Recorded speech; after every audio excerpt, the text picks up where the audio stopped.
Será que o caráter de Deus pode sofrer variações? Ou mesmo, será que o Deus do Antigo Testamento é o mesmo Deus, com os mesmos atributos do Deus do Novo Testamento? É sobre isso que a gente vai conversar no episódio de hoje. Seja muito bem-vindo ao episódio número 139 do podcast A Palavra do Evangelho. No episódio de hoje a gente vai estar conversando sobre isso, sobre o caráter de Deus. Mas antes da gente começar de fato, gostaria de te convidar a seguir a gente na plataforma que você está escutando ou assistindo esse vídeo. Seja o Deezer, Spotify, o Prime, YouTube, eu não sei. Mas segue a gente por aqui e se puder também avalie o programa para que a gente possa cada vez mais crescer e levar o evangelho mais longe. A gente vai montar como se fosse um quebra-cabeça ao longo desse episódio, então eu peço para que você preste atenção, já pega seu papel, pega sua caneta, para você não perder nadinha do que a gente vai aprender hoje. Bem, a ira de Deus no Antigo Testamento, ela pode ser vista de forma muito clara, né? Através das guerras em que o povo de Israel travava com outros povos. E muitas vezes o povo de Israel subjugava outras nações debaixo do seu poderio. O povo de Israel, quantas vezes eles destruíram, eles incendiaram cidades inteiras, matavam os habitantes dessas cidades. E é muito difícil da gente ver nesses casos, muitas vezes, é difícil da gente perceber que este Deus seja um Deus bondoso, ou um Deus que ama. Contudo, ao olharmos para trás, ao olharmos para o contexto histórico em que a nação de Israel estava inserida, a gente pode compreender de que um dos propósitos de Deus para essa nação, para esse povo, era de que eles servissem como o instrumento de Deus para a manifestação da ira e da justiça divina. Então Deus, por meio do povo de Israel, estava cumprindo a justiça de Deus naquele tempo. Além disso, um dos propósitos dos hebreus também era proclamar os feitos do Senhor às outras nações, de modo que outras nações pudessem ver aquilo que Deus estava fazendo no meio deles e terem seus olhos abertos, de fato, para compreender de que o Deus de Israel é o único Deus, de que o Deus de Israel é o Senhor dos Senhores, é Ele e apenas Ele que merece todo o poder, toda a honra, toda a glória e toda a majestade. Inclusive, né, a gente pode perceber que os estrangeiros, eles não eram recusados no meio do povo dos hebreus, né? Deus falava para o povo de Israel mesmo, falava para os hebreus de nascimento de sangue, para que eles não desprezassem os estrangeiros que estavam no meio deles, porque eles mesmos haviam sido estrangeiros na terra do Egito. Isso é visto em Êxodo, no capítulo 22, no versículo 21. E além disso, o povo de Israel era responsável por punir a idolatria aos outros deuses, é aquilo que eu disse anteriormente. O propósito do povo de Israel era glorificar o nome do Senhor e proclamar que apenas o Deus de Israel é o Deus que merece adoração, né? E a gente pode ver um versículo que vai embasar isso que eu disse agora, que está escrito em Deuteronômio, no capítulo 4, do versículo 5 ao 7. Diz assim: Eis que eu lhes tenho ensinado estatutos e juízos, como o Senhor, meu Deus, me ordenou, para que vocês os cumpram na terra que passarão a possuir.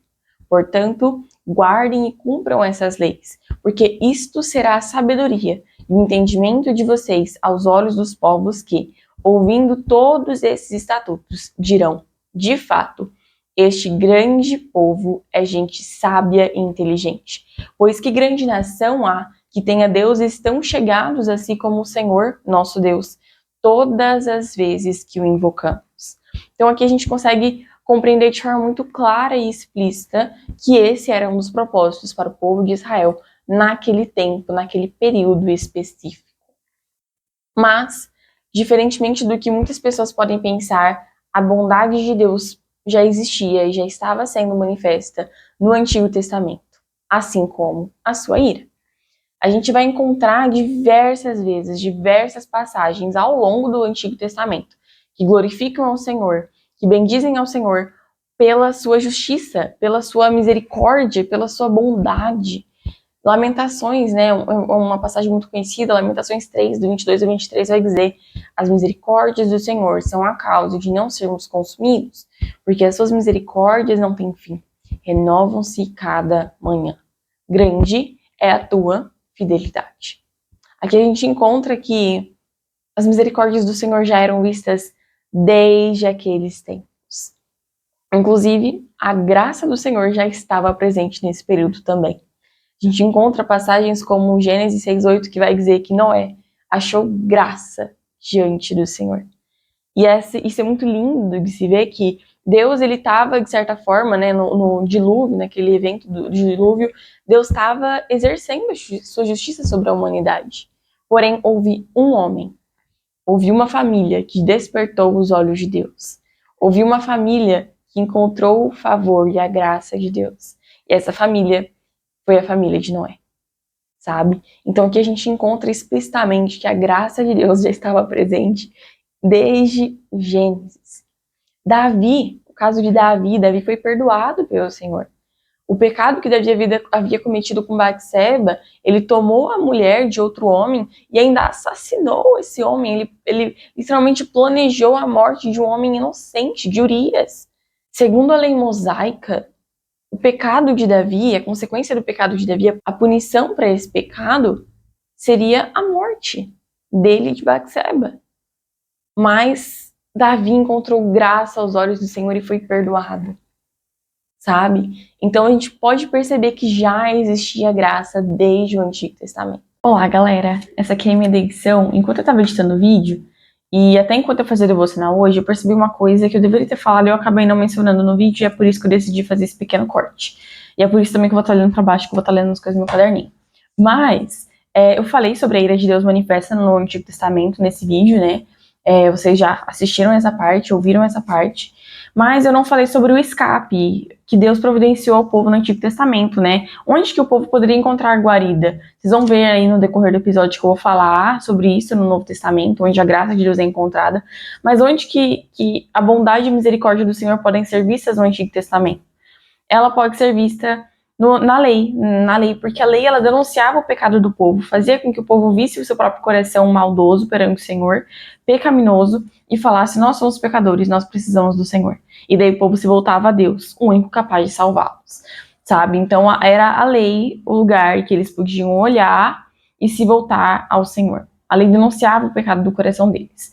Isso é diferente, a lei ela é provisória, ela não é para sempre, ela é substituída, a gente vai ver na Nova Aliança. Se vocês quiserem um vídeo só sobre a lei e a graça, peçam aqui nos comentários para que eu possa considerar fazer, saber se é do interesse de vocês. Mas era esse adendo que eu queria fazer, e isso vai ficar muito claro a diferença, né? Enquanto o escape pro povo do Antigo Testamento é a lei, no Novo Testamento o escape, a solução definitiva para o pecado, é o sacrifício de Cristo, e eu vou falar muito mais sobre isso no decorrer desse vídeo, mas eu só queria fazer esse adendo aí para vocês conseguirem compreender melhor. É isso. Só que a diferença, né, que a gente percebe do Novo Testamento para o Antigo é de que a graça e a misericórdia do Senhor, o amor de Deus, ele se torna mais visível no Novo Testamento. Mas não é verdade de que no Antigo Testamento Deus é um Deus diferente do Deus do Novo Testamento. Deus é o mesmo, Deus não muda. Hebreus vai nos dizer isso. O seu caráter, ele é o mesmo desde sempre. Ele nunca mudou. A gente escuta uma frase muito comum no nosso meio muitas vezes, que é assim, Deus é amor, mas também é justiça. Essa frase, ela põe um atributo de Deus, que é o amor, como se fosse contrário, como se ele contrapusesse o outro atributo, que é a justiça. Mas a verdade é que os atributos de Deus, eles não se contradizem, eles se complementam. O amor de Deus complementa a justiça, bem como a justiça complementa o amor de Deus. Agora a gente vai passar para a segunda parte do episódio, em que a gente vai falar sobre a ira de Deus no Novo Testamento. Para que a gente desacredite de uma vez por todas que Deus ele é irado no Antigo Testamento, mas ele é só amor no Novo Testamento. A gente vai entender de uma vez por todas de que Deus é o mesmo desde sempre. E de que a ira de Deus ela se manifesta desde o Antigo até o Novo Testamento. Continuará se manifestando, porque Deus, ele não muda. Da mesma forma, o amor de Deus se manifesta desde o Antigo até o Novo Testamento. Em Romanos, no capítulo 1, no versículo 18, vai dizer assim, a ira de Deus se revela do céu contra toda a impiedade e injustiça dos seres humanos, que, por meio da sua injustiça, suprimem a verdade. Aqui a gente encontra que a ira de Deus, ela continua se revelando mesmo nos tempos em que nós estamos. E que essa atitude de Deus, a ira, esse sentimento, ela é uma reação do Senhor diante da injustiça. de que Deus não pode deixar de ser justo, ele não pode negar a si mesmo. Deus é justo, isso está em seu caráter. Ele não pode ser indiferente quanto a isso. Ele precisa punir a injustiça, ele precisa ser justo. Então a gente pode compreender que a justiça virá. Mas talvez você me diga, ai, a gente está no tempo da graça. A gente está no tempo da graça, Deus não vai derramar sua ira sobre nós. Sabe? Deus nos ama, Deus ele nos acolhe, Deus ele tem misericórdia sobre nossas vidas. Isso é verdade. Em Tiago, no capítulo 2, no versículo 3, vai dizer assim: a misericórdia triunfa sobre o juízo. O que a gente encontra aqui nessa passagem? A gente encontra que a misericórdia, a graça de Deus, ela triunfa, ela exalta sobre o juízo. Contudo, a gente precisa se lembrar de que a graça de Deus, ela não anula o juízo. O juízo não é anulado. A misericórdia, ela triunfa sobre o juízo porque salva. A misericórdia, a graça, salva aquele que a abraça da ira divina. Mas, se a misericórdia de Deus, se a graça de Deus não for abraçada por nós, certamente o juízo virá. Sabe? Então a graça de Deus é um meio de nos salvar da ira de Deus. O fato de Deus ter longanimidade não torna impune. Não faz com que Deus deixe de punir a injustiça. Uma coisa é Deus ser longânimo, dar tempo para as pessoas se arrependerem. Outra é ele não punir de forma alguma. O que Deus hoje, na nova aliança, faz é nos dar tempo, né, por meio estendendo o seu braço, estendendo o seu sacrifício, o sacrifício de Cristo na cruz, como oportunidade de nós, para nos agarrarmos a Ele, para agarrarmos a sua misericórdia, para agarrarmos a sua graça e não sofrermos o seu juízo. Mas se a gente não se agarrar a isso que Ele nos dá hoje, certamente o juízo vai vir sobre nós. Romanos 3, do 23 ao 26, vai dizer assim: pois todos pecaram e carecem da glória de Deus, sendo justificados gratuitamente por sua graça, mediante a redenção que há em Cristo Jesus, a quem Deus apresentou como propiciação no seu sangue mediante a fé. Deus fez isso para manifestar a sua justiça, por ter ele, na sua tolerância, deixado impunes os pecados anteriormente cometidos, tendo em vista a manifestação da sua justiça no tempo presente, a fim de que o próprio Deus seja justo e o justificador daquele que tem fé em Jesus. Aqui a gente compreende que a obra de Cristo no Calvário foi uma manifestação da justiça de Deus. Em Cristo, Cristo carregou as nossas iniquidades, os nossos pecados. E a morte de Cristo foi feita a justiça de Deus. Deus fez a justiça dele. Ele puniu os pecados da humanidade em Jesus. Sabe? E é por isso que somente em Jesus a gente pode encontrar salvação. O sacrifício de Cristo, ele não veio apenas para nos salvar dos nossos pecados. Ele veio para nos salvar do próprio Deus, da própria ira do Senhor. Jesus, quando fala que ele foi feito propiciação em nosso lugar, o que isso significa? Isso significa que ele literalmente sofreu a ira de Deus. Ele trocou de lugar com a gente. Era pra gente estar naquela cruz, era pra gente estar sofrendo impunidade. Era pra gente estar sofrendo a justiça, a ira de Deus. Mas o que Jesus fez foi se colocar em nosso lugar. Ele fez propiciação por nós. E é por isso que a gente só pode encontrar redenção por meio da fé naquilo que ele fez. E, portanto, no próprio Cristo. Dane Ortler, no livro dele, Manso e Humilde, esse livro aqui, ele vai falar o seguinte: Jesus trata com ternura todos os pecadores que vêm a ele, independentemente de quais ofensas cometeram ou de quão graves elas sejam. O que suscita ternura em Jesus não é a severidade do pecado, mas o fato de o pecador vir a ele. Se nunca viermos a ele, experimentaremos um juízo tão duro que será como uma espada de dois gumes saindo da sua boca sobre nós. Isso comprova aquilo que eu já compartilhei com vocês anteriormente, nesse episódio, né? E a bondade de Deus no Novo Testamento. É isso que a gente está falando esse tempo inteiro. É o sacrifício de Jesus. Ela se encontra, a bondade de Deus, a misericórdia dele se encontra principalmente inteiramente no sacrifício de Jesus Cristo no Calvário. 2 Coríntios 5, 21 vai dizer: aquele que não conheceu o pecado, Deus o fez pecado por nós, para que nele fôssemos feitos justiça de Deus. Que a gente não venha se esquecer disso, que a gente não venha negar, que a gente não venha rejeitar o braço do Senhor estendido sobre nós, a sua graça, a sua misericórdia. Nós venhamos nos apegar firmemente a Ele, porque somente Ele pode nos salvar de nós mesmos. Somente Ele pode nos salvar da ira de Deus. Somente Ele pode nos dar plena salvação, vida e amor. E para finalizar, eu gostaria de compartilhar com vocês Salmos 96. Cantem ao Senhor, bendigam o seu nome, proclamem a sua salvação dia após dia.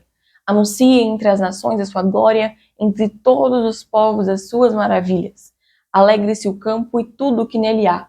Cantem de alegria todas as árvores do bosque na presença do Senhor. Porque vem julgar a terra, julgará o mundo com justiça e os povos de acordo com a sua fidelidade. Esse salmo ele foi escrito há muito tempo atrás. Ele foi escrito antes da própria morte de Jesus na cruz. Mas ele continua sendo verídico, ele continua sendo atual e ele mostra de uma forma meio que como um panorama aquilo que eu compartilhei com vocês hoje. Ele mostra que a salvação de Deus, a misericórdia de Deus precisa ser proclamada, precisa ser compartilhada, porque ele vem julgar a terra. E antes de finalizar esse vídeo, eu gostaria de pedir para você compartilhar esse vídeo, se ele foi uma bênção para você, se ele te ajudou a compreender um pouco mais do Evangelho, e também, né, compartilhar e dar um like aqui, se possível. E para finalizar de fato, eu vou compartilhar com vocês os livros que eu usei para construir um pouco disso tudo que eu compartilhei hoje. Primeiro livro, já falei sobre ele aqui, né? Manso e Humilde, do Dan Ortlund. Eu achei um livro muito bom. Ele vai falar sobre como o caráter de Cristo é manso e humilde, né? O subtítulo do livro é O Coração de Cristo para quem peca e para quem sofre. Eu recomendo demais. O segundo livro é do C.S. Lewis, Cristianismo Puro e Simples. Ele não vai falar tanto sobre, assim, o livro inteiro não vai falar só sobre o caráter de Deus. Ele vai trazer um panorama sobre o cristianismo, mas certamente ele vai esbarrar nesse tema e eu indico demais. Lewis escreve de uma forma genial. E por último, o livro que mais me ajudou é o Graça Transformadora do Subirá. Eu ainda não terminei, estou bem longe de terminar esse livro, mas ele falou já profundamente no meu coração, trouxe um esclarecimento muito grande. Então, eu espero que abençoe sua vida também. Eu falei que era o último, mas eu lembrei que eu tenho outro livro que eu li no Kindle, que ele se chama O Verdadeiro Evangelho, do Paul Washer. Esse livro, ele é sensacional, ele vai falar de uma forma muito clara, muito verídica, sobre o Evangelho, sobre o que é realmente o sacrifício de Cristo, o que ele significa. Ele expõe mesmo, assim, de uma forma muito clara e muito poderosa o Evangelho de Deus. E eu recomendo, especialmente se você é novo convertido, de verdade.